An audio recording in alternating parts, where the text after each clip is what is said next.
आज कमेटी ये आ रही है और रिवर के खोलने के लिए स्वीकृति प्रदान करेगी।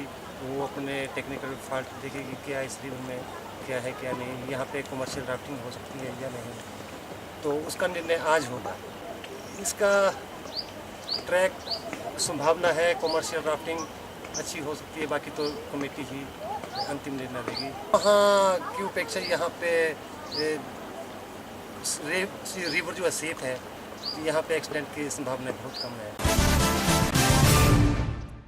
यहाँ पे संभावनाएं काफ़ी अधिक हैं और अगर ये केंद्र यहाँ पे खुलता है तो बेशक पर्यटन के लिए एक बहुत बढ़िया प्लेटफॉर्म मिलेगा, क्योंकि जैसे ज्वालाजी में धार्मिक एक पर्यटन केंद्र है, तो यहाँ पे अगर ये साहसिक गतिविधियाँ आरंभ होती हैं तो मुझे तो लगता है कि स्थानीय लोगों के साथ साथ बाहर से भी काफ़ी लोग यहाँ इस रिवर पे राफ्टिंग का आनंद लेने के लिए आ सकते हैं, क्योंकि यहाँ पे जो पारंपरिक जो एक नाव चलती है उसका ही इतना क्रेज़ है कि लोग बाहर से आते हैं और उस नाव पे घूमने के लिए मतलब काफ़ी क्रेजी रहते हैं वो लोग।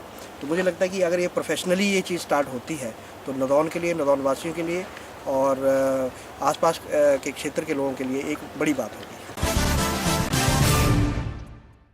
ये नदौन से देरा तक जो इसका फ्लो है, क्या उसमें कमर्शियल रिवर राफ्टिंग की कोई संभावनाएं हैं, तो उसको हम तलाशने के लिए आए हैं। तो आज हम practically, physically we will carry out the reconnaissance of this river by doing rafting down from start point to finish point। तो उसमें देखेंगे कि इस रिवर के ग्रेड्स क्या हैं, क्या यहाँ पर कमर्शियल राफ्टिंग हो सकती है, क्या टूरिस्ट की सेफ्टी के क्या एस्पेक्ट्स होंगे, ये सारी चीज़ें देखेंगे। अगर इसमें हमें लगता है कि कमर्शियल राफ्टिंग हो सकती है तो उसके स्टार्ट पॉइंट कहाँ से होंगे, फिनिश पॉइंट कहाँ होगा।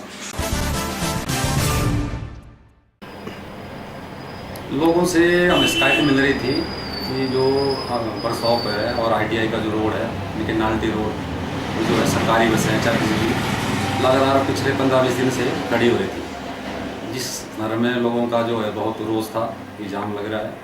और इस नर में जो है पिछले कल मैंने RM साहब से बात की थी, टेलीफोनिकली भी और व्यक्तिगत तौर पर भी मिलकर भी, और आज सुबह अड्डा प्रभारी से दोबारा बात की और RM साहब से भी बात की कि इन गाड़ी को टालें, लेकिन इसके बावजूद, बोलने के बावजूद भी इन गाड़ियों को नहीं टाला गया, सरकारी बसों को, और परिणाम स्वरूप हमने इनके चलान MB एक्ट के तहत किए हैं। अन्य की भी बसें थी और भी थी, प्राइवेट कारें भी लगी थी, 4-5 कारें थी, उनके भी चलान किए गए। 11 वार्डों में लगभग 80-85% जो है वो सीवरेज का कार्य जो है हो चुका है और लोगों ने इसके कनेक्शन भी ले लिए। फिर भी हमारे 11 वार्डों में ही कुछ ना कुछ एरिया ऐसा बचता है जहाँ पर सीवरेज का कनेक्शन या सीवरेज की जो लाइन IP ने डालनी थी वो नहीं डल सकी, जिसका कारण रहा है कि ज़मीन मालिक ने उसको पाइप को क्रॉस करने से इनकार किया। और ऐसा है कि जब तक मालिक ज़मीन इसमें सहमति नहीं जताता है तो हम सीवरेज लाइन वहाँ नहीं बिछा पाते हैं। जहाँ तक मुझे ज्ञात है, वार्ड नंबर 1 में भी ऊपर DAV सेंट्रल स्कूल के साथ ये कार्य रुका हुआ है। वार्ड नंबर 2 में भी ऐसा एक DC ऑफिस के साथ स्थान है जहां ये कार्य रुका हुआ है। वार्ड नंबर 7 में जो SDM रेजिडेंस के सामने पार्किंग है, उसके पीछे 15-20 घर ऐसे हैं जिनकी सीवरेज जो है वो सब कनेक्शन उनको नहीं मिले हैं।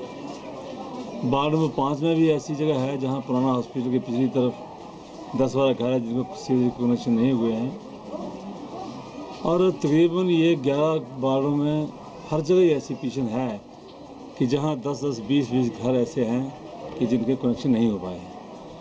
नगर परिषद के मेंबरान लगभग उन लोगों से मिल रहे हैं जिन लोगों ने इसमें अड़चन डाली है, उनको समझा रहे हैं। कई जगह पर वो काम जारी हो भी रहा है, लेकिन कई जगह पर ऐसा समझौता अभी तक पेंडिंग पड़ा नहीं उसका। वहाँ पर ये कार्य जो है वो अभी शीघ्र होने की उम्मीद भी जो है वो नहीं है। वार्ड नंबर 1 हीरानगर, इसमें मैक्सिमम सीवरेज जो है पड़ चुकी है। कुछ स्पॉट ऐसे हैं जहाँ पे सीवरेज नहीं पड़ी है, ये सेंटर स्कूल वाली तरफ है एक वो स्पॉट है, और कुछ कृष्ण नगर में है। हीरानगर में शायद कोई 1-2 स्पॉट हैं। एक्चुअल प्रॉब्लम ये है कि जो ज़मीन है वो है प्राइवेट लोगों की, और सरकार ने जो सीवरेज डाली है कुछ प्राइवेट ज़मीन में डली है, कुछ गवर्नमेंट के ज़मीन में डली है। अब कुछ प्रॉब्लम ये आती है कि जो प्राइवेट ज़मीनों में सीवरेज डली है वहाँ पे आप फिर बार बार पाइपें डालेंगे तो वह मुश्किल हो जाती है, तो वहाँ पे प्राइवेट ज़मीन वाले जो हैं वो सीवरेज नहीं डालने देते। एक तो ये मुश्किल आ रही है, और दूसरा ये है कि अब लोगों की लेवल है, जैसे सीवरेज तो लेवल पे चलेगी, कहीं घर नीचे हैं और सड़क पे अंदर लेवल पे सीवरेज आ रही है, तो वहाँ पे भी मुश्किल हो रही है। 24 अप्रैल 1980 को सदगुरु बाबा गुरबचन सिंह जी की ये शहीद हुए थे, और उसके पश्चात सदगुरु बाबा हरदेव सिंह जी महाराज ने 24 अप्रैल को मानव एकता दिवस के रूप में समस्त संसार में मनाने का प्रचलन किया, और इसी के तहत जो ब्लड डोनेशन कैंपों की श्रृंखला में जो 24 अप्रैल को शुरू हुआ, और समस्त भारत के दूसरे दीगर मुल्कों में भी इसी प्रकार ब्लड डोनेशन कैंप लगाए जा रहे हैं। संत निरंकारी मिशन वर्ल्ड का 1 नंबर पर जो है ब्लड डोनर है, और इसको विश्व शांति के तहत जो है चुना भी गया है। इसी तरह आज 24 अप्रैल को 2015 को हर जोनल हेडक्वार्टर पर ये ब्लड डोनेशन कैंप लगाए जा रहे हैं, और इसके पश्चात इसी श्रृंखला में 25 जून को मंगाना में ब्लड डोनेशन कैंप लगेगा, और अपना जुलाई अगस्त सितंबर में जो है वो देरा में संत निरंकारी भवन देरा में इसी प्रकार ब्लड में जो है कैंप लगेगा। जो आए थे वो श्री इंद्रदत्त लखनपाल CPS हिमाचल प्रदेश, उनके कर कमलों द्वारा इस ब्लड डोनेशन का इनॉग्रेशन हुआ, और उन्होंने अपने शब्दों में जो कहा कि ये रक्त जो है आज इंसान की बहुत ज़रूरी है, और इसको देने में कोई भी संकोच ना करे। ये जितने भी नौजवान आए हैं, बहनें और भाई, ये वॉलंटरली ब्लड देने लिए आए, किसी को टैक्स लेकर या इसको दबाव में नहीं आए हैं। तो आज ये जो है मानवता के लिए ब्लड कैंप जो है वो इनकी बहुत ज़रूरत है, और जगह जगह लोगों को उत्साहित करने के लिए भी उन्होंने प्रेरणा दी। उपासना साधना आत्मशुद्धि की साधना है। इससे आदमी का जो मनोबल है वो आत्मा के शुद्धिकरण से बहुत ज़्यादा बढ़ता है, और इस समय भारतवर्ष में विपासना साधना के 184 सेंटर हैं। 1969 में श्री सत्यनारायण गोयनका जी इस साधना को म्यांमार से लाए थे। ये साधना बुद्ध द्वारा खोजी गई टेक्निक की साधना है। इसके द्वारा सांस पर और शरीर पर ध्यान दिया जाता है, और इसके अंदर कोई दूसरी प्रक्रिया नहीं है। मैंने अभी हाल में ही मुख्यमंत्री को पत्र लिखा है कि इस वक्त विद्यार्थियों के ऊपर सबसे ज़्यादा बोझ है, और वो टेंशन में ज़्यादा रहते हैं। किताबों का बोझ, उसके अलावा टीचरों का, घर वालों का, खुद उसका कि मेरा कैरियर क्या होगा। इसके कारण अगर वो सफल हो जाए तो कई लोग आत्महत्या कर लेते हैं, कई डिप्रेशन में चले जाते हैं, कई ऐसी ड्रग्स का शिकार हो जाते हैं।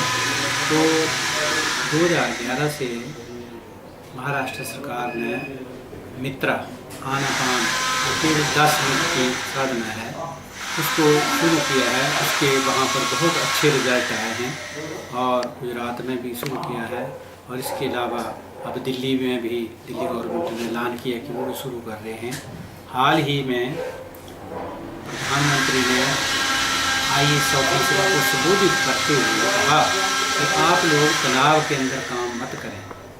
तो तनाव को कम करने की विद्या विपासना है, जिसके द्वारा इंसान का जो मनोबल है वो ज़्यादा बढ़ता है और वो तनाव से मुक्त हो जाता है और एक अच्छे ढंग से वो कार्य कर सकता है। तो विपश्यना साधना का शुरू में 10 दिन का कोर्स होता है, जिसके अंदर विपश्यना सिखाई जाती है। हिमाचल प्रदेश में धर्मकोट धर्मशाला के पास इसका केंद्र है, देहरादून में है, हुशियारपुर के अंदर है। इस प्रकार हर प्रांत के अंदर 2-2, 3-3 है। अगर स्कूलों में शुरू हो जाती है बच्चों के अंदर तो इसका अच्छा असर जाएगा।